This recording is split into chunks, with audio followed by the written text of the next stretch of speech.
Hi, hello. Welcome to another episode of Isaiah's Newsstand. It's your host, Isaiah Edwards.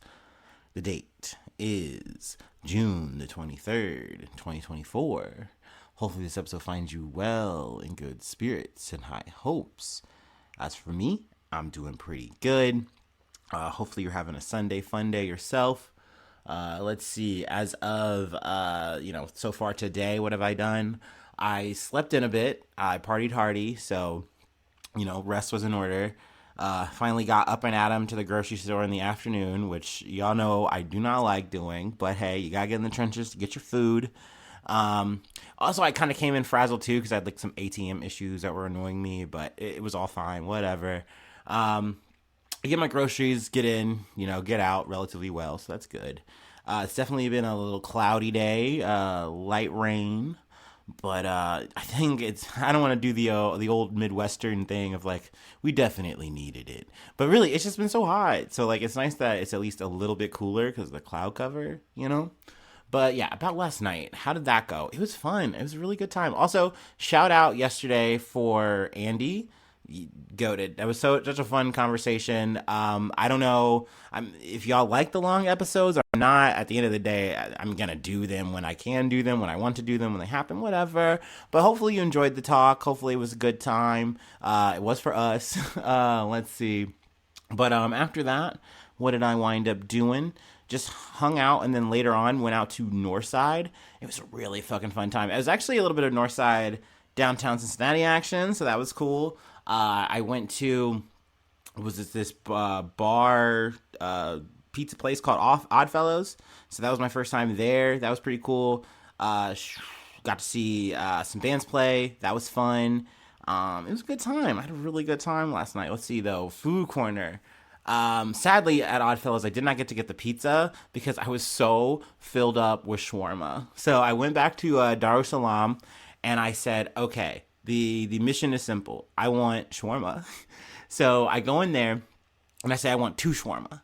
And I realized like I was like kind of flustered because there was like a little bit of a wait because like there's a lot of people getting their order before me. And by the time I get it, I'm like I just want to get my order in. So I got two chicken shawarma and I was like, damn, I should have got chicken and lamb. But I will say it was so good to just double up on the chicken because the chicken was nice. It was nice and like tender. It's like kind of like shredded chicken kind of action or pulled chicken. I don't know, but it was just mwah. And then I got a side of jollof rice, and that was also banging. So I really don't regret my food order. I think next time I'm gonna do one and one still, just double up on the shawarma because it is so yummy. But definitely wish I could have got the pizza at Oddfellows. If I ever do wind up going back for like another show or some hangout stuff, definitely want to make sure I get a big old slice of that pizza. But yeah, let's see. That's more or less how my itinerary. And then of course, we did some bar hopping stuff in Northside. We kind of zigged back and forth. And the night ended with me eating taquitos and everything bagels with sour cream and onion. So, it was a vibe, the usual routine. I will say, though, today I did not wake up and puke in my sink. So, like, we're just so much better. I think the moral of the story is I just shouldn't mix as much beer and liquor. And really, I should not touch Kraken again. You know what I mean? That's really the tail of the tape between the 2 weeks. You know what I mean? But yeah, no, it's definitely been a good weekend. Definitely a lot of good vibes.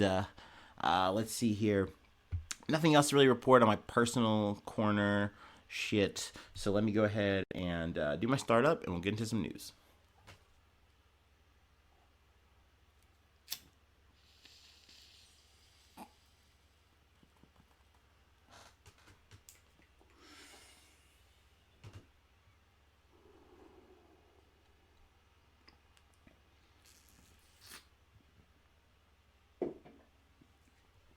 All right. Let's get into it. From CNN, Kenya anti-tax protests turn violent as government votes on controversial bill.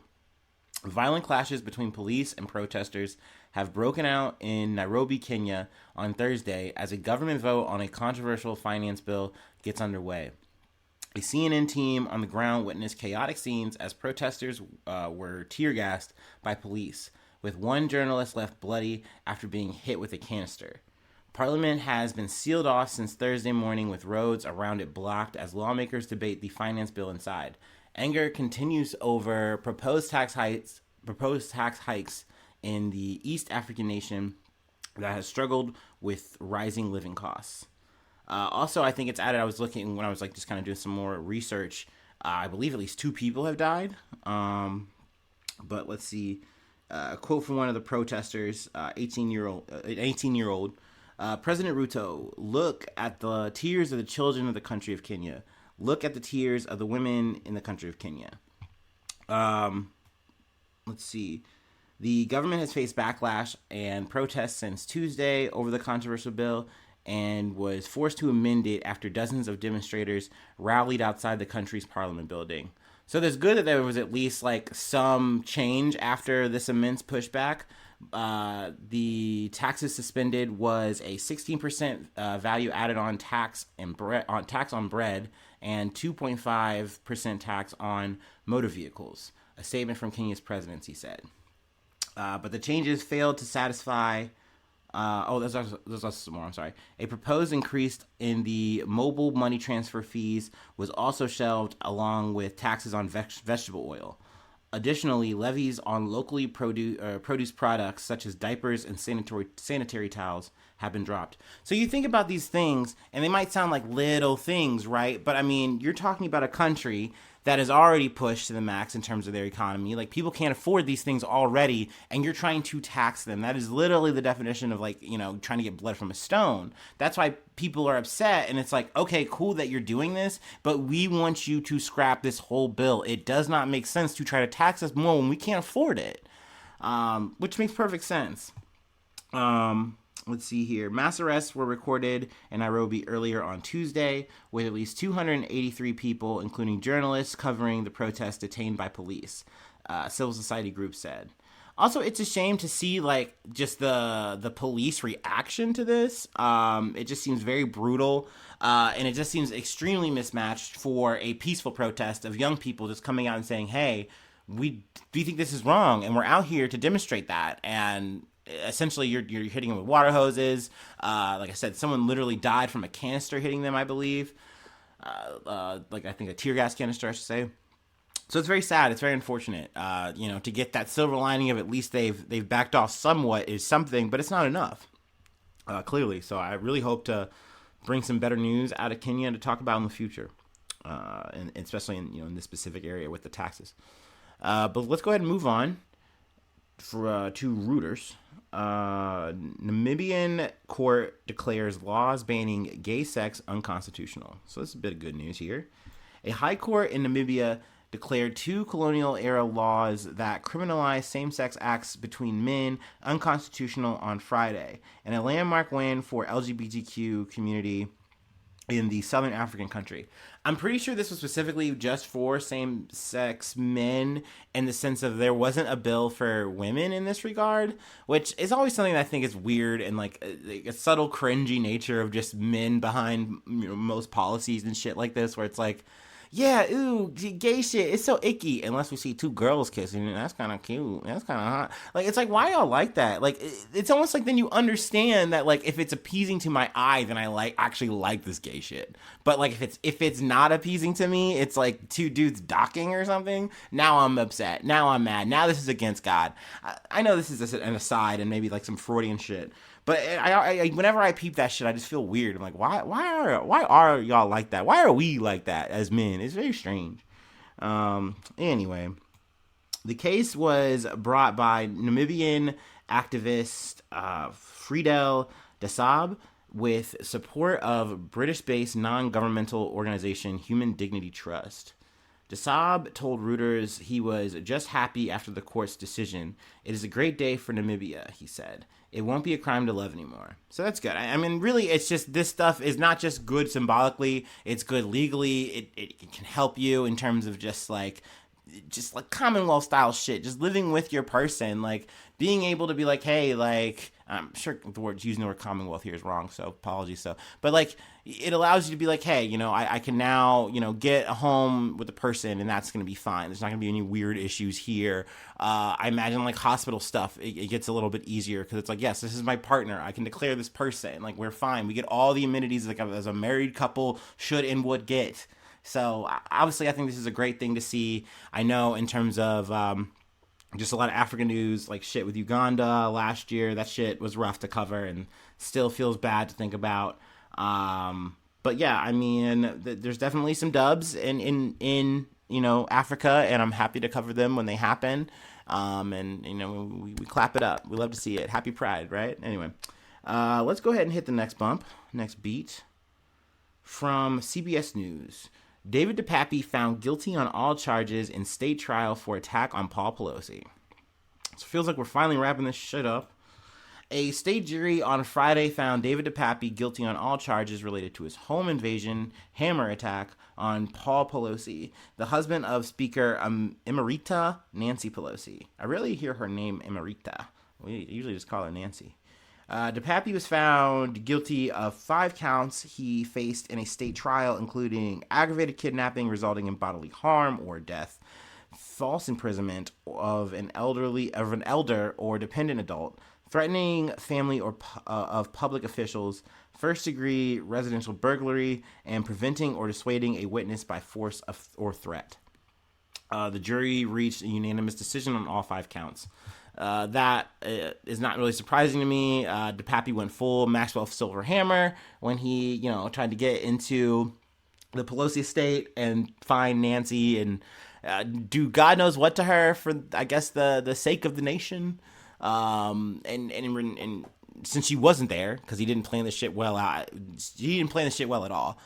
He's like, okay, I'll just like hold you. But then Paul was able to get to a phone in his bathroom, because I guess old people do this, have multiple phones, and he calls the cops, and the cops come, and then DePappy's response to the cops coming is just wham, wham, wham. So it's, obviously very fucked up. This shit was literally on camera. I know that some charges got thrown out, and then kind of prosecutors kind of plugged in other ones to kind of make it fit. I know the defender was kind of salty about that, but I'm like, dude, like, they have your guy on wax. Like, your client literally did what he did. He went full Mario on the fucking beat, boom, boom, boom, boom, boom, with the hammer. Like, he's guilty. Y'all know that shit. Like, so I don't know. I feel like this is just one of those things where it's like, oh yeah, we got to cover the verdict on this. Let's go ahead and do that.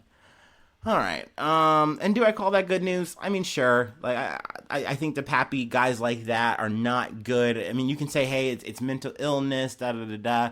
But it's just crazy that people hit these wormholes coming out of these forums and stuff. And, DePappy was literally a guy who was there on January 6th. And you just see that it's like, this shit is not just like a one-time thing. Like, these people don't learn any lessons. The only thing that they want to do is just keep ramping up. And that's sad to see, because that's not gonna make the America you even want. You know what I mean, man? It's just gonna get you fucking killed or thrown in jail. So don't do that shit. Like, I implore you, please. Shit, I'm not even saying this as like some blue-haired leftist or some shit. I'm just like, bro, just don't waste your fucking time. I was really talking to my friend the other night, just reminiscing about, isn't it crazy that fucking last year there was a guy with a fucking nail gun who thought he was gonna save Donald Trump and he's get fucking murdered, bro? Like, just don't be these people. You don't have to do this shit.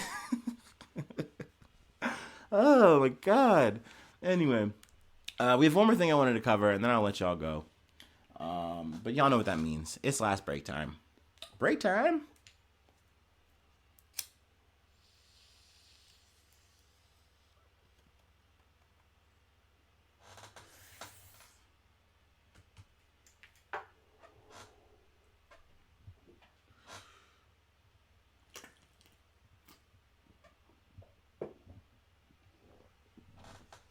All right. Our last story comes from NPR. Iran overturns rapper Tumaj Salehi's death sentence for criticizing the government. Iran's Supreme Court overturned the death sentence of a government critic and popular hip-hop artist Tumaj Salehi, who came to fame over his lyrics about the death in police custody of Mahsa Amini in 2022. His lawyer, Amir Raisin, said Saturday. In a post on social media platform X, Raisin said that the court assessed the case and found Salehi's past 6 years in prison as excessive, since the punishment was more than what was allowed by law. He added that another branch of the court will now review the case. So that's good. I do think it's important to add that I don't think they're doing this out of like benevolence or goodwill. They have elections coming up for their president, essentially to replace the one that died in a fucking helicopter crash. So essentially, they kind of want to get in the good graces of the people for right now. So who knows if this is going to be something that's permanent or sticks. I don't know or trust any government, but I do not trust Iran's government for sure. But we'll see. I do want to count this as good news. I think it's good that he's not going to go into a death sentence for essentially coming out and saying, hey, yes, I was beaten, tortured, while I was captive for essentially just speaking out, doing the right thing. And then they said, hey, okay, fuck that. We're going to actually lock you back up and kill you. So, I mean, yeah, they maybe that was excessive. Maybe y'all took that a little too far. But we'll see what they do. I really hope that this can lead to not just him not dying, but hopefully his release. He deserves that at the very fucking least. Goddamn. So, yeah, I mean, hey, this is good news. Pretty much we can find a little bit of good news throughout each story. I'd love to see that. I'd love to talk about that. On that note, I feel like I'll leave it kind of short and sweet and kind of contrast to last episode. Why not? So, thanks so much for tuning in. Thanks so much for being a friend. And hopefully I see you soon for some more good news. I love you. Bye-bye. Mwah.